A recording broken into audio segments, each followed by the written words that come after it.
Hello and welcome to Suzi's Book Bag. Faber book bag, Faber author, somebody I've been following for a long time, fiction-wise, not like following him in the street. I'm not that bad. But I've got another great author for you. I'm going to invite him into the book bag before I make any more silly comments, basically. Hello, Ben Markovits. I don't follow you in the street, do I? Well, as we already established, we live in totally different parts of London. So yeah, I mean, you've never caught me. I've never following you in the street. I'm pretty good. We it's are nice going to be we are going to be discussing your latest novel, The Rest of Our Lives, and also some other novels that you've done. And I believe that this is the 12th. Is that correct? The 11th, the 12th? That's right. I sometimes try to count them up, but I think it's 12. Yeah. Pretty good going. And when was your debut? Was that the Sign Papers? Sign Papers, that was 2004, shortly after I got married. So I always remember the day. Well, that's lovely. Did you you forget your wedding day, but remember your publication? No, I remember. I was just saying this to a friend of mine. I remember it because I just had a wedding, and it felt like at the time that a book launch was like a wedding, except you didn't have to share it with anybody. That's quite. The wedding was actually the wedding was much nicer, but that was my. Oh right, well, I mean, it's like having your first baby immediately after the wedding as well, isn't it? People often say that their books are their babies. The books? No, my babies are better than my books. I like that. I like them more. And also, presumably, with all the babies, it's very hard to choose between them, and you can't have favourites, can you? That's true. They're all beautiful and wonderful. Okay, so I wanted to begin. Well, really, when did you get the writing bug? Long before you got married, I assume. Yeah, I mean, I don't know. I mean, I'm sure everybody has a version of a story that may not be totally true. What do you say when people ask you that? Do you have a clear recollection?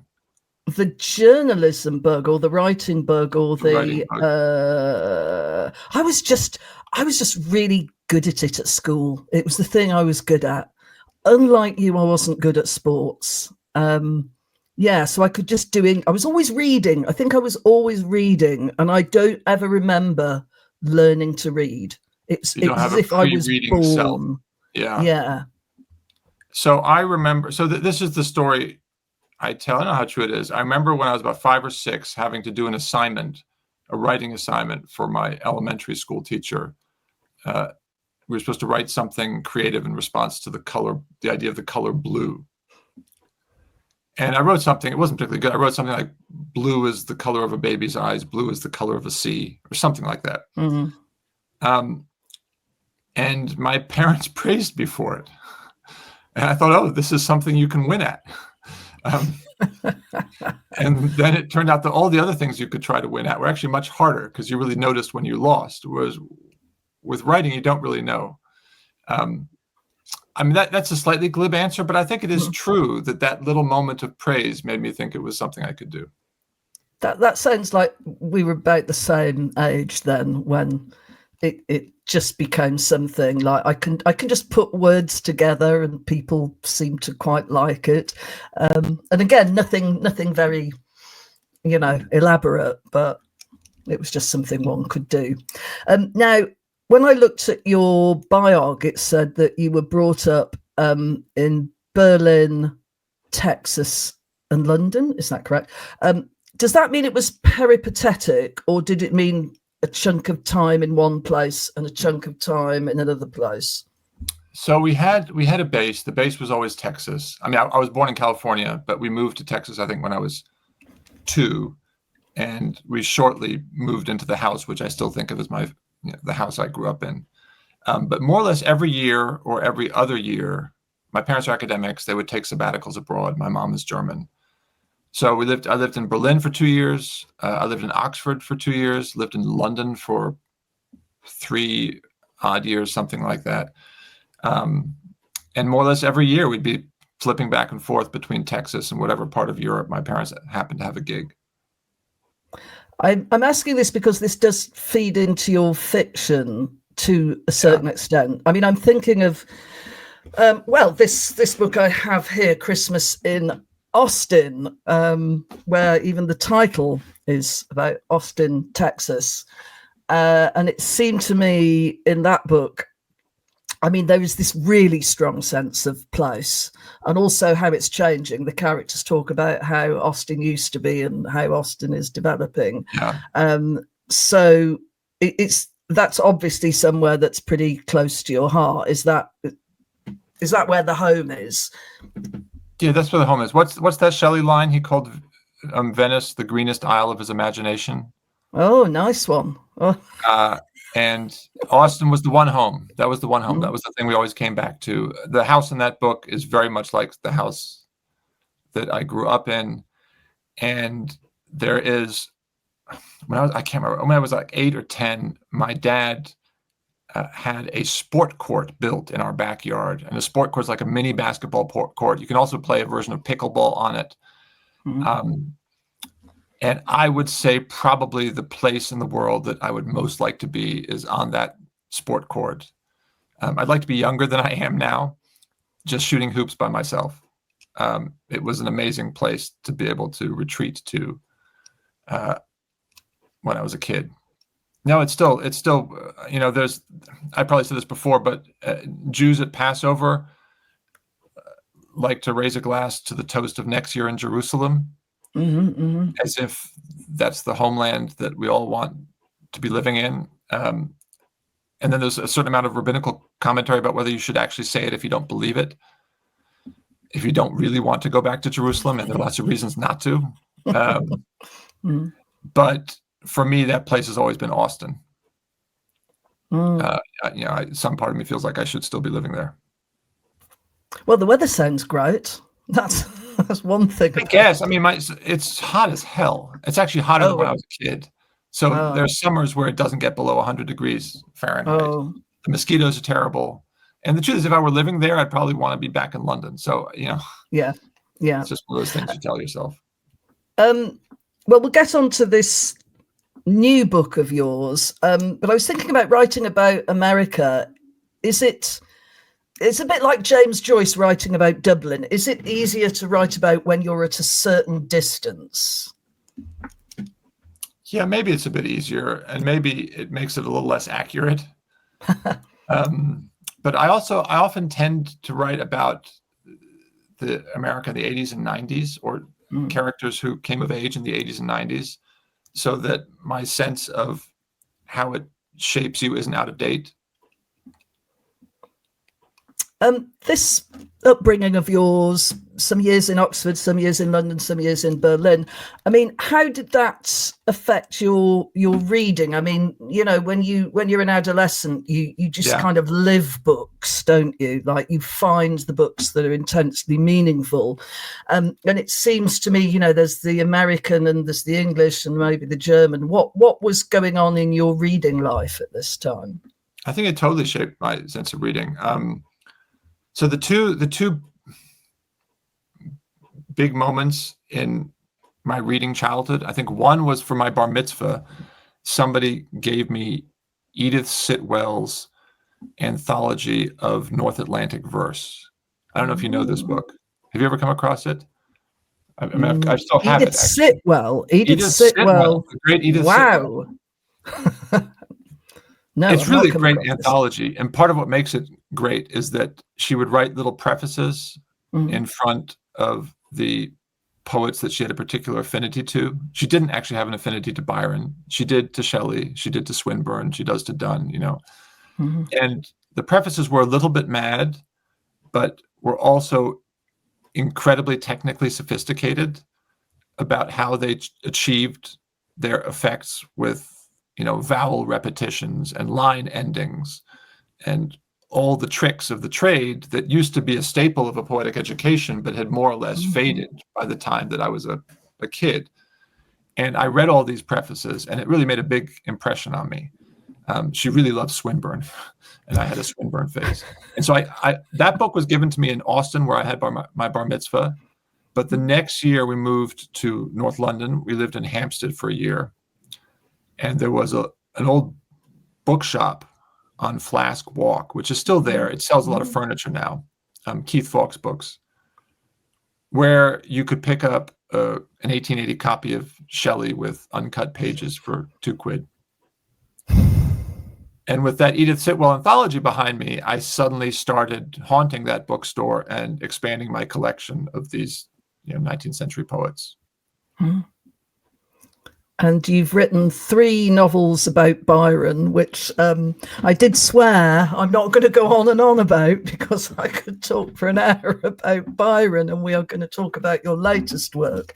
But that's interesting in that it kind of opened the door. I mean, was that sort of when I mean I got a dusty old book of Shelley in a collected poems or selected poems in a bookshop in Canterbury, and then that sort of sent me off. You still have that copy? No, because I just moved so many times and lost things, and but you should see my latest copy. It's completely falling apart. It is, because you're still reading it all the time. I'm reading it a lot of the time. I was reading a bit of Hellas the other day. For some reason I thought I'd give that a go, so it kind of continues. But you said there were 2 moments. So Edith Sitwell. That was the first moment. The second moment was moving to Hampstead near that bookstore. Right. And then being able to spend my pocket money. And actually, I got to say that there's nothing about books that excited me. There's nothing about a new bookstore that excites me as much as an old secondhand bookshop. Especially when I was younger and I had this feeling that by picking up an old book, that you were beginning to tap into a network of the friendships that produced all these books, so that Shelley leads to Byron, leads to eventually you get to Francis Thompson. You get all these James Elroy Flecker, and all these little connections lead to this world that you can glimpse through the pages of these old books. And I've never had the same feeling about walking into a new bookstore. And what about a kind of an education in the American novel and the big writers of the time? So when you were an adolescent, did they kind of filter into your imagination and your reading life at all? I'm thinking Saul Bellow, people like that. And the truth is, no. I mean, I read the 19th century British when I was a kid, and adventure stories. I mean, my first real love in fiction was adventure stories, like The Three Musketeers and The Count of Monte Cristo. And then I moved from there to the Hornblower stuff, C.S. Forester, and then the Patrick O'Brian and all of that, which connected obviously to the poetry I was reading. And it wasn't until my 20s, I hadn't read any Bellow by the time I graduated from university. It wasn't until my 20s that I started reading a lot of Bellow and Roth and Updike. The big triumvirate. What do you think of them now as influences, if they are influences? I mean, some of it had to do with the fact that I associated my mom's side of the family, my German mother, with the literary side of my family. And part of what turning to Bellow and Roth in my 20s signaled was that I had realized that my dad's American childhood, he grew up outside New York in a small town called Middletown, was in fact also an access to a literary world. And so when I read Roth and Bellow, I actually thought of them as talking about my dad's experience of America. I mean, they were older. Roth is 9 years older, Bellow much older than my dad, but that's what it seemed to give me access to. And part of my feeling for those writers has to do with the sense that I had that this was a world that belonged to my father. And was that an attractive world on that account? Did it sort of, Yeah, I think so. And the sense that you don't have to be literary to be literary, like the associations don't have to be literary to be literary. There's that great Roth line about Bellow, that the real achievement of Augie March is that people think of the great Jewish contribution to American culture as cultural and literary, but in Augie March, what Bellow is writing about is how much entrepreneurship was contributed to American culture, business ideas and the energy that goes into it. And I don't come from a very businessy family. I don't know about you. But I always really like that Bellow. There's always the Bellow big brother character.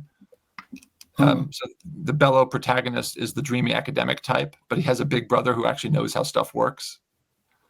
And the other half of Book Bag is my brother, who I think knows how things work. Knows how stuff works. So and is a business person. So there you go. Yeah. So we cover both of the bases. Now, when you started to write novels, I mean, was that a kind of one day I will write a novel, or how did it come about? No, I mean, I wanted to be a writer when I was a kid, but I wanted to be a poet. And then I went to university, and my first book grew out of, so in America, you can't just take one subject. You have to take a mixture of all the disciplines. And I took as many literature classes as I could, but I had to take some science classes. And I took a class on the history of navigation. And the lecturer mentioned a former American lieutenant in the army in the early 19th century who believed that he could prove the earth was hollow. And the idea struck me, and I started writing about it. I was like a sophomore in college. I also tried to get some of my buddies to write about it. I thought we could do some kind of collective novel about this crazy cat. And of course, nobody else wrote anything, but that was the seed of what became my first novel, The Sign Papers. Mm-hmm. And since then, if this is novel number 12, as we've decided, has your process changed? Does it get easier? Does it get harder? How does it work? I think it probably gets a little easier. I don't know. How do you feel about it? Has your writing changed? Your writing habit changed a lot? I think it's got faster in some ways. Yeah. It depends entirely what one is writing and how strict the deadline is, right? I mean, you can achieve great things if a deadline is whooshing up towards you.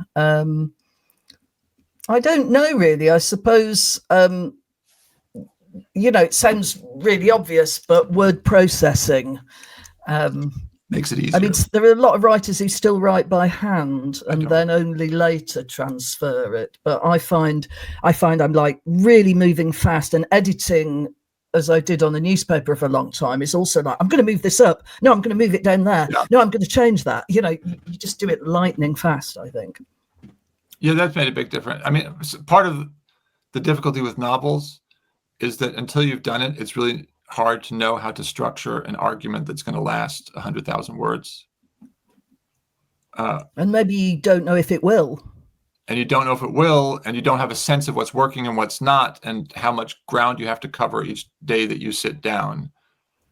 And it's not that you ever come to a final conclusion about that or master it, but you have a little bit more of an instinct. Your instinct gets trained a bit the more you've done it. Mm-hmm. You think, okay, I don't need to, this week I don't need to get to the moon. I just need to get to the next subway stop. And it'll be fine, because there will be a week after that, and eventually it will add up to where I want to get to. So that gets a little easier. And also, I think each book is a little different. Mm-hmm.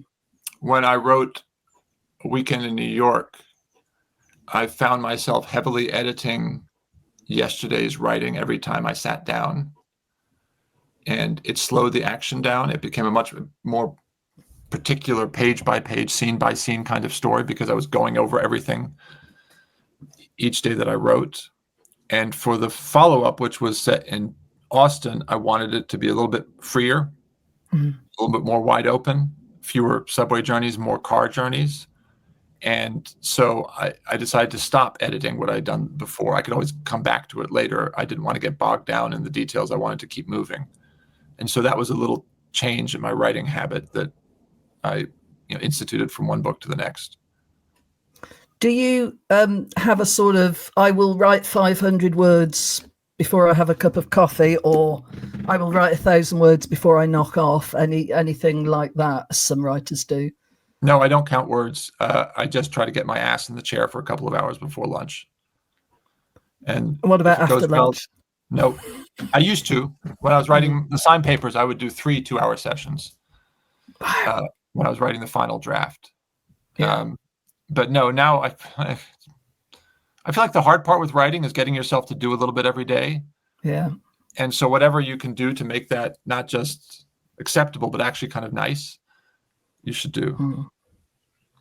And what about kind of a draft? Some people say, well, I don't really do drafts. When it's done, because they've polished it so much along the way. And then other people have a very rough draft with a lot of work still to do. Whereabouts are you in that spectrum? I mean, I polish quite a lot, but it doesn't mean that when I get to the end, I won't send it to my editor, who will suggest radical changes, and then I'll think about them. And sometimes I have to, do another draft.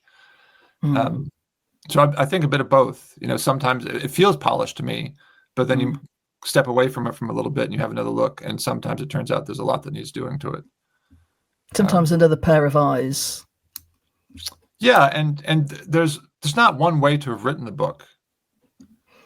Like, you make choices along the way and you choose slightly different books that all could have been okay. It's not like you find your perfect way through the tangle of paths and then that's the only right way it could have been. You choose to write slightly different books, and so you can keep making that choice even after a draft is done. You think, actually, I want to downplay that a little bit. I want to emphasize something else. So we'll get on to the rest of our lives. You said fewer subway journeys, more journeys by car. It's a big journey by car here. So just talk me through the kind of germ of the idea. What do you begin with? Was it this idea of a guy he's been festering for 12 years and he finally makes a decision? Yeah, I mean, the truth is, I don't know. I was doing something else and suddenly had this idea for an opening sentence. And I sat down and wrote more or less the first couple of paragraphs, couple of pages. I can't remember exactly when I stopped. And I left it on my computer. I was working on something else at the time, and then forgot about it for a year and came back to it. And I think there were a few. So the opening begins with Tom Layward saying that when his kids were small, his wife had an affair. And they made a decision to stick out the marriage at least until the youngest leaves for university. But he has this feeling that, I think, one of the lines in that opening section is that, it became pretty hard for him to persuade himself that he had anything better than a C- marriage. And if you're scoring C- on your marriage, then it's hard to get much higher than a B on the rest of your life. And I think part of a couple of things interested me when I came back to it to look at this thing that I had written. One is this sense of a guy who feels like he hasn't done anything wrong. And maybe that was worth exploring. But also, I like self-reflections that are, on the one hand, are reasonable and on the other hand are crazy. And it's reasonable to say, like, if your marriage isn't great, your life is probably not perfect either. And yet when you put it as baldly as that, especially in those terms, if you use a kind of academic ranking to decide how well you're doing, there's something that's gone a little bit wrong in the way you're thinking about your life that might be interesting to explore in a novel. There's something about the way the characters interact that really interested me, in that this is in Christmas in Austin as well, I think, is that characters only have a very dim idea of what other characters are thinking and feeling, even if they're extremely close to them. So husbands and wives, it's as if human beings continually have to it's like best guess as to what's going on in this interaction. And it's interesting in terms of the novel, because, certainly the grand 19th century novels just go, this is the way it is. And there's often an omniscient narrator who just tells you exactly what's going on in each mind. Yeah. I mean, you're hopping from mind to mind in a rather wonderful way and seeing through different Christmas characters. This one is all, the rest of our lives is just from Tom's perspective. It is, but there's, he can't figure out Amy and Amy can't figure him out. even though they've been together so long, they're still getting it kind of wrong. And is that the human condition? Is that a more honest way to write a novel, do you think? I don't know if it's more. I mean, I don't know. I feel like I'm basically a realist novelist. I like realism more than other forms, and it seems to me that the principle behind realism is that the way something actually happens is more interesting than the way you can imagine it. But you come up against the problem that everybody I meet is better at their own lives than I could possibly be.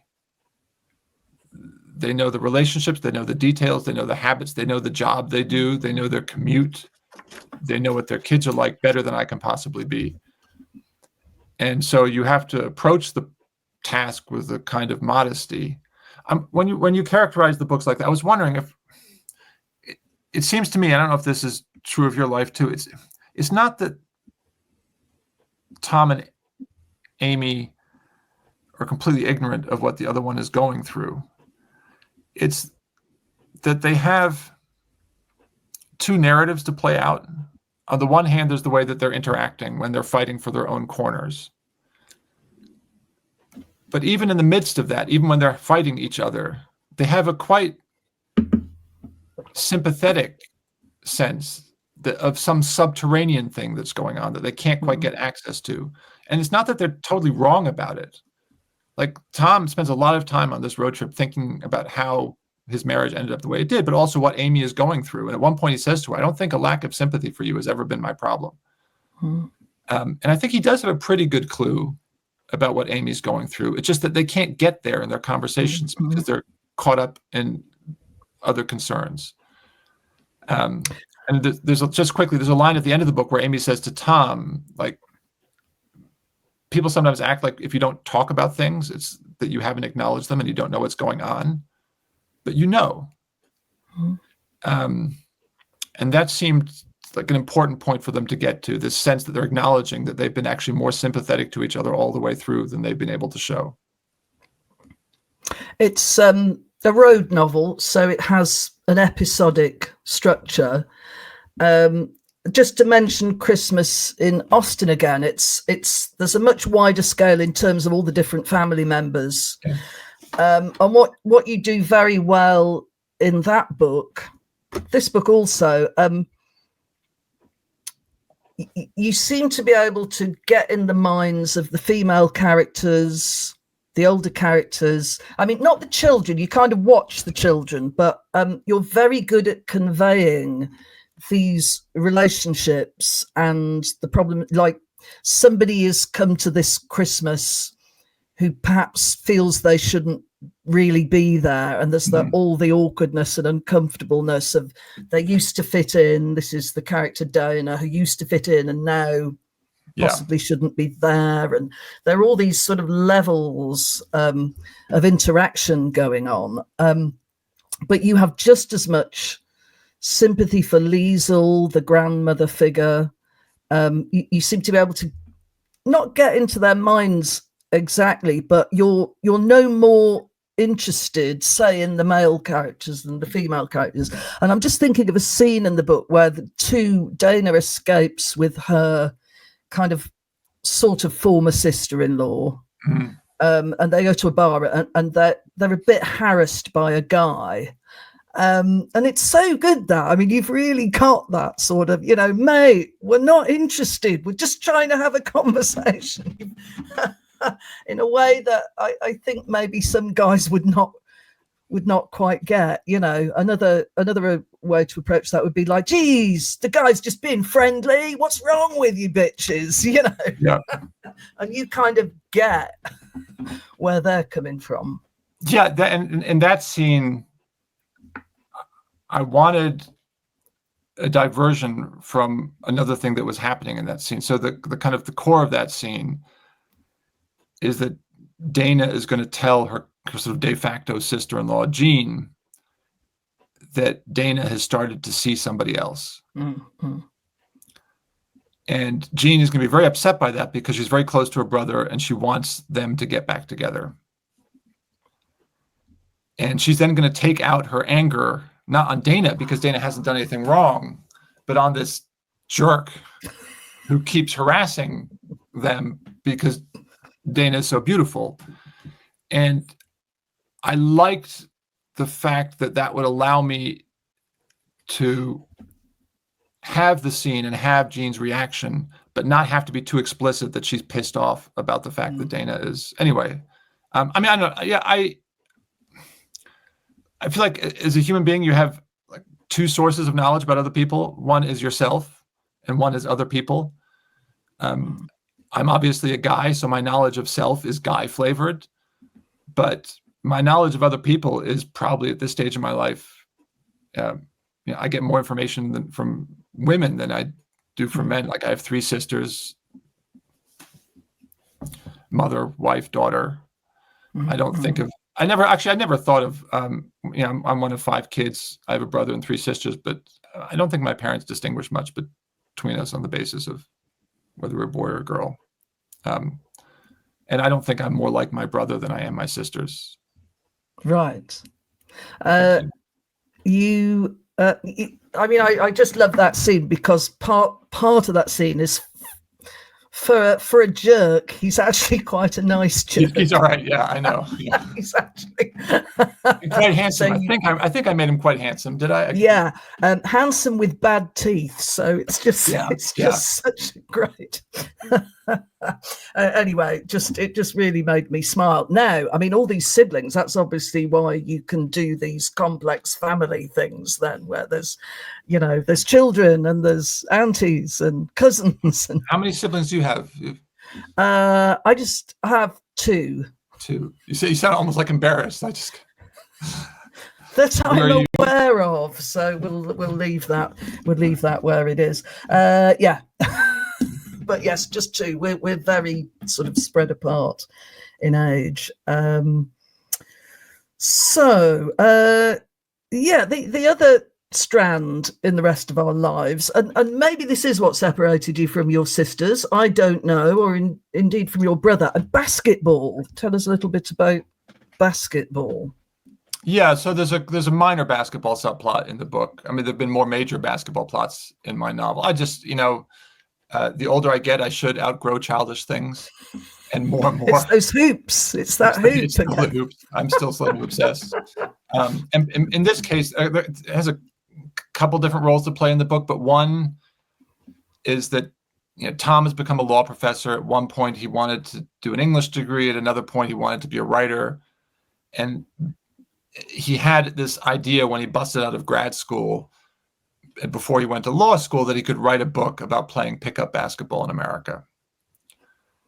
And he kind of clings on to this idea, not with a huge amount of conviction, but as a symbol of that sense of yourself you have when you're younger and the life that you want to lead, that he wants to get back to. But then he finds himself having to go through the motions a lot. That's the trouble if you get to live your dreams. It turns out you might really not be that committed to them anymore. Anyway, so that's part of the point of the basketball.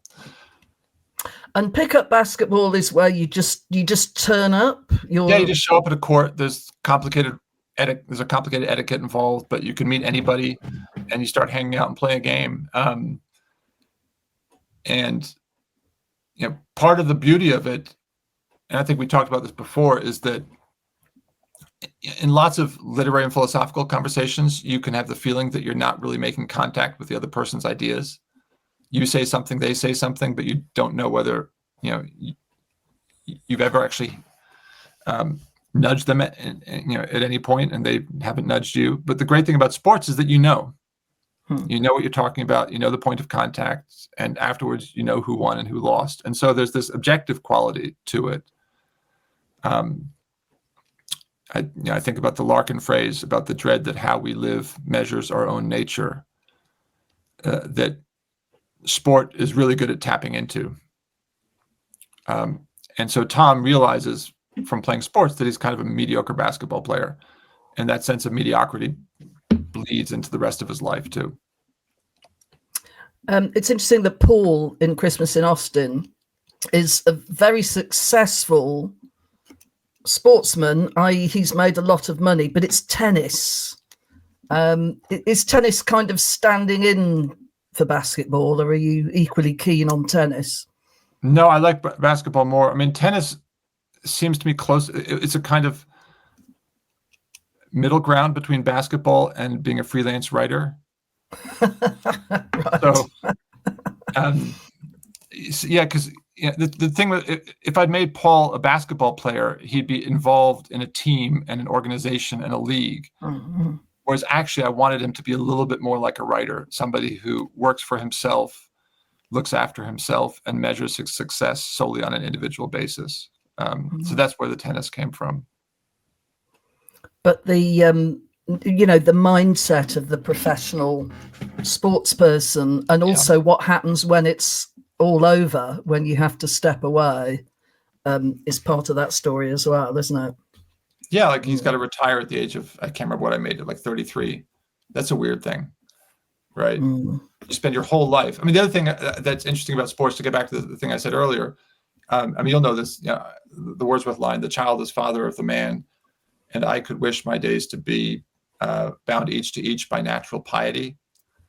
And one of the things about an athlete is that they never have to outgrow their childish sense of the life that they're going to lead. Because you're a kid, you play sports, and then it turns out that as an adult, you make a living off it until they retire. And then they suddenly have to come to terms with the thing that most of us come to terms with when we're 18, 22, 23, whatever it is. I'm kind of flipping back and forth between these two books because I'm being very spontaneous here. But Rest of Our Lives, there's the idea, there's the guy who is in the process of being cancelled. Just take me through, as it's a kind of road trip, did you sort of think, like, where's he going to go? Who's he going to meet? What is the meat of the novel going to be? Or were you were kind of happy for it to be freewheeling? Was that the point of it? No, I think that was the challenge. I mean, because the danger with the road trip novel is that if it's just episodic, it's hard to build towards anything. And I didn't just want it to be episodic. I did want it to build towards something. And there were a couple of places I thought it could go when he sets off. One is that he knows he's going to see various people along the way, but he's going to end up by seeing his son. So the book's more or less starts out with him dropping his daughter at university, but his son lives in California, and he's got a complicated relationship with him, but that's where he's headed. And he's not just going to see his son, but he's going to see his father's grave, because his father had left him when he was a teenager and made a new life for himself in California. And Tom wants to visit him, visit his grave. And so I knew that that's where it was headed. And I wanted to make sure that what happened along the way was a mix of sort of insignificant, incidental things, but also things that mattered a lot more. So along the way, he sees his brother, he sees his college sweetheart, and he sees a buddy that he used to play basketball with. And I had the feeling that all of these meetings would give me a chance to talk about stuff that matters in a way that could build towards some kind of conclusion. And were you attempting to do, or did you want to do, a portrait of America as it currently is, like the real America, if you like? I don't know. I mean, I've driven across America a few times. I love it. And I don't know what the real America is. I remember, and I put a version of this in the book, I had one really weird night in Arizona on my last road trip. And some odd things had happened. And I just had this strong feeling that reality is nothing like what I think it is. And much more threatening and scary. And there's a kind of glimpse of that, what happened in the book. I mean, it wasn't a big deal. It was nothing actually bad happened, but you have this eerie sense sometimes in small town America that everything that you think about and care about that you think defines your life turns out not to be relevant now. There's another great bar scene as well, that when a woman comes over and is very interested, and again the kind of the misunderstanding and the shall I go with this, shall I not go with this. It's sort of gently comic and rather heartbreaking at the same time. So, I mean, do you sort of go, oh, I've got a great idea, I'm just going to put that in today? Does it sort of pop into your head? Like, do these characters kind of suddenly go, I want in, I can have a place in your novel, that kind of thing? I don't know. I mean, I think the bar scene you're talking about was the one where he plays pool with his brother. Yeah. And when the woman comes over, does she like Tom or does she like the brother? I can't remember. She likes Tom a little bit more, but the brother is more into her. That's it. Yeah. And part of what I wanted to happen there was some way for their sibling rivalry to play out that wasn't just them hashing over old ground. Mm.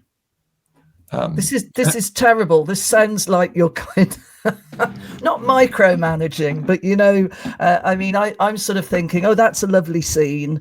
Those characters are great, and you're thinking, yes, I brought that in for this particular reason. I mean, but I guess it works if it feels really vivid. I mean, that sounds more deliberate. I mean, I guess I just think, okay, they're going to a bar. What kind of stuff happens at a bar?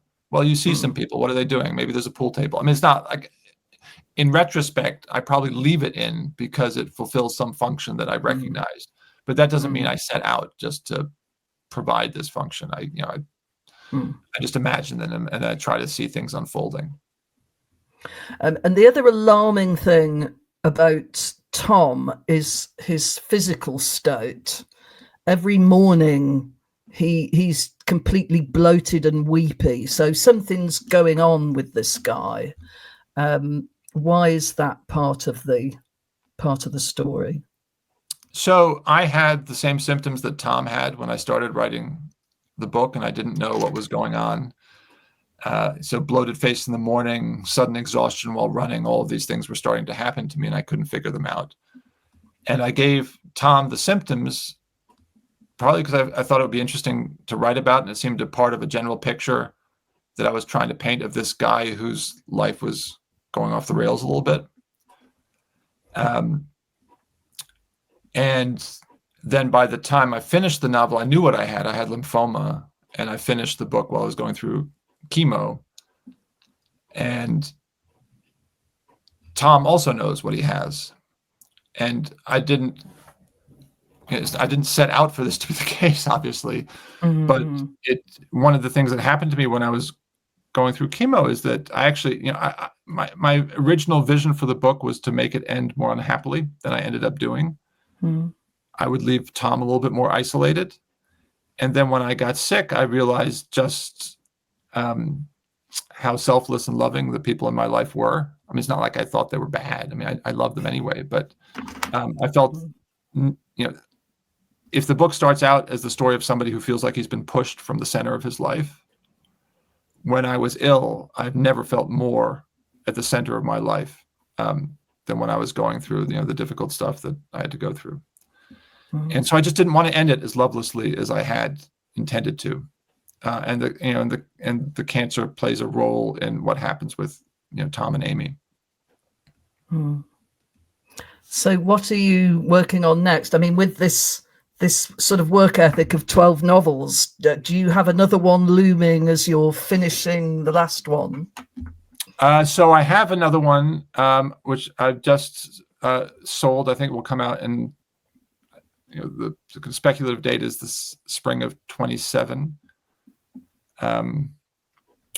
about a couple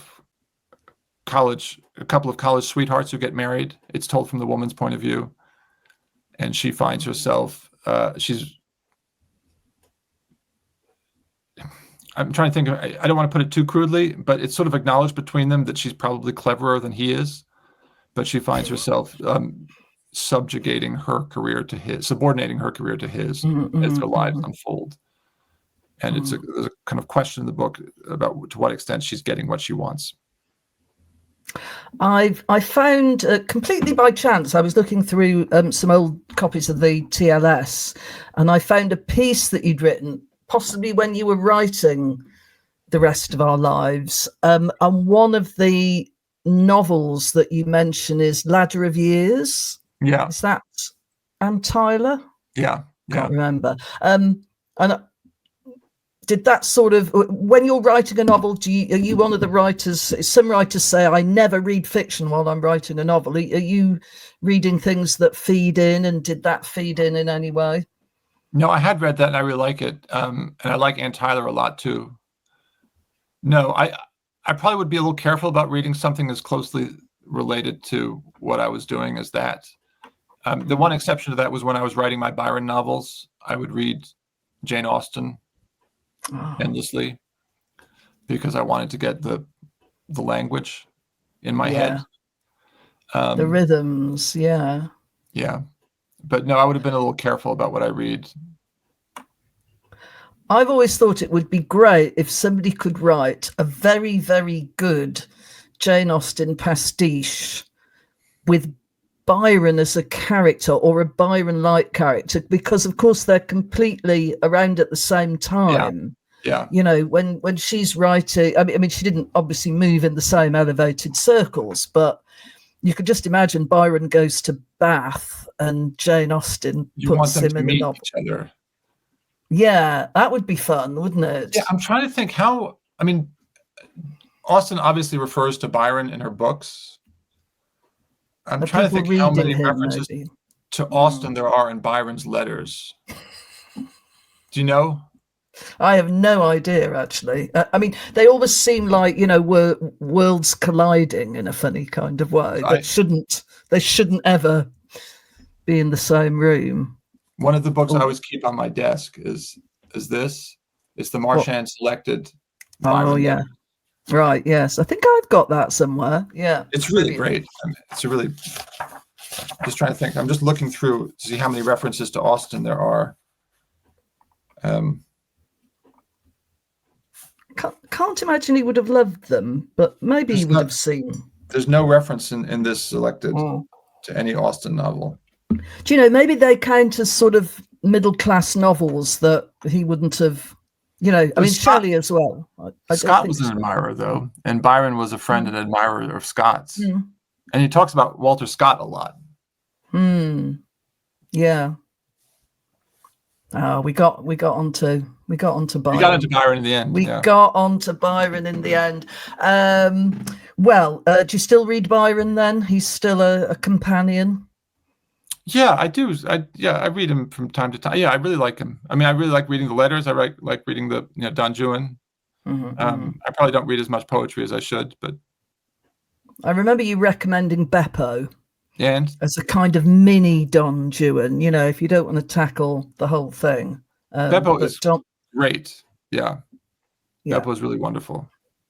Yeah, he's probably not read as much as he should be. But I mean, like Shelley, I think I've read everything, including things like political pamphlets, and then various things you read many times, and then after a bit, you've sort of got it. You don't need to keep reading it in a way. If you want to check one particular thing or revisit one particular thing, you do it. But I find you don't constantly read. No, but actually, I mean, Byron, his letters are really hard to imitate. And there's actually, you can learn a lot from going through them because they have this kind of dramatic momentum and vividness without any of the usual writerly tricks. He's not enormously descriptive in it. It's just the play of thought from moment to moment that keeps them going. Anyway, so I feel like I could read the letters and see how he does it over and over again. Did you do anything on the anniversary? I think it must have been last year. I went to a lecture at the Byron Society, or by members of the Byron Society. That was quite good fun. Who gave the lecture? It was an academic. I mean, I just kind of hovered around various people in the Byron universe, and I met somebody who's writing a PhD. They're writing their PhD on Byron's political beliefs, which is quite an interesting one, actually. Byron is a political thinker. I mean, he obviously spoke in the House of Lords, didn't he? Yeah. But yeah, I don't know much about. It's sort of radical politics, but at the same time, he was quite keen on people acknowledging his lordly status. So there's probably something quite interesting to unpick there. Yeah, and I think he had really good human instincts, and the older he got, maybe the more attention he paid to his instincts and the less to his theories. I think one of the things that makes him interesting as a writer is his suspicion of theory, and I think that probably would extend to politics as well. Yeah. I mean, he has one line where he says that basically poverty is oppression and wealth is freedom, and that's true regardless of the political environment that you happen to be in. Something like that. I'm misquoting. And he saw the world. Obviously, he saw lots of different cultures and systems in play. And Shelley was very ideological. Shelley had all these sort of ideas, and then painfully found that they didn't quite work out when he tried to put them into practice. So they're an interesting pair for sure. Right, how are we doing for time? Oh, we're doing all right for time. I'm going to move on to my 3 questions that I ask everybody. So what is your favorite artwork? I was thinking about that. That's a tricky one, because I mean, the truth is I don't have a favorite artwork. But if my house were burning down, I know that the one piece of art I would want to save would be a picture of my mom's childhood home in northern Germany that my grandmother made out of pieces of cloth. You see, it's a very modest little house. You see the garden, you see some apple trees, and you see the Flensburg Fjord, which is the Baltic, behind it. And behind that, you see the green of Denmark, and you see their dog named Cora lying in the foreground. And my grandmother gave that to me, I think I was like 6 or 7 years old, when I was much too dumb to appreciate it. And my mother loved it, obviously, because it's where she'd grown up, and she was probably a little baffled that my grandmother had given it to me, and she swapped it for a football helmet. She said, if you give me this picture, I will give you a University of Texas Longhorns football helmet. And I said, that's a great deal. Give me the helmet. And then, of course, as I got older, I thought that was a terrible deal. No, give me back the picture. And she said, okay. Anyway, so it's still hanging in our front room. Of all the works of art that I've seen or have ever, that we have hanging in our house, that's the one I would want to save. Now, what about out in the world, out in the museums, and is there a Caravaggio or? So there was. I was thinking about this. Maybe a Diebenkorn. I was born in Palo Alto in California, and I think my parents actually knew him a little bit. And he does these wonderful American landscapes that hover somewhere between the figurative and the abstract. Partly because if you look at a landscape from far enough away, it looks a little abstract. And he's got one, I think he's called City Scene, of the sort of suburban-looking houses with a long straight road that bends because it has to go up a hill, and at the end of the hill beyond it is blue, and you have no idea what lies in the distance. I think I'd be very happy to have that. What's he called again? Diebenkorn. Diebenkorn. I shall look it up. Diebenkorn. I'll check it out. Wonderful. Book of Shame. I'm not really advocating shame, but if you were to say you hadn't read Catcher in the Rye, something like that, something of that magnitude. So what's your book of shame before I dive in?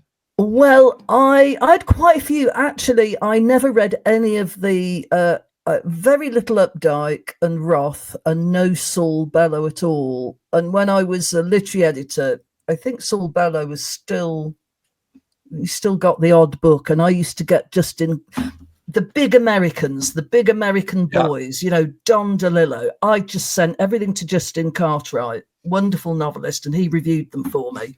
And then I would just go, what he said.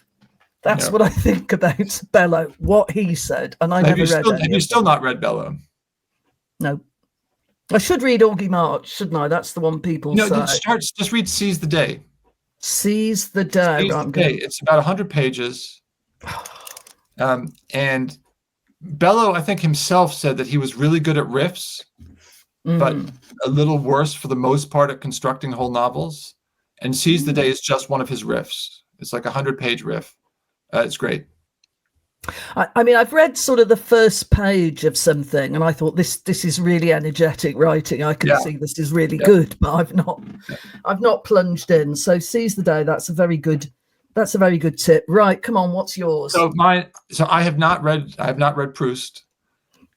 I've started it occasionally, and I thought some of this is really good, and some of it is a bit less good. Volume 1 is good, isn't it? Well, I got a little bogged down, so I've not read it. I've survived, I'm still. I don't think that's too shameful. Have you? You don't think that's too shameful? No, not really. I mean, we've had people who've never read a word of Dickens. That was quite a good one. Yeah. And lots of people say Ulysses. Yeah. It's turned into a badge of pride, not to read Ulysses. I read Ulysses. I didn't like it that much, but I did read it because I read it in college. Yeah, it's a college read, really, isn't it? That's when I read it, and okay, so the funniest or most bizarre feedback on your work.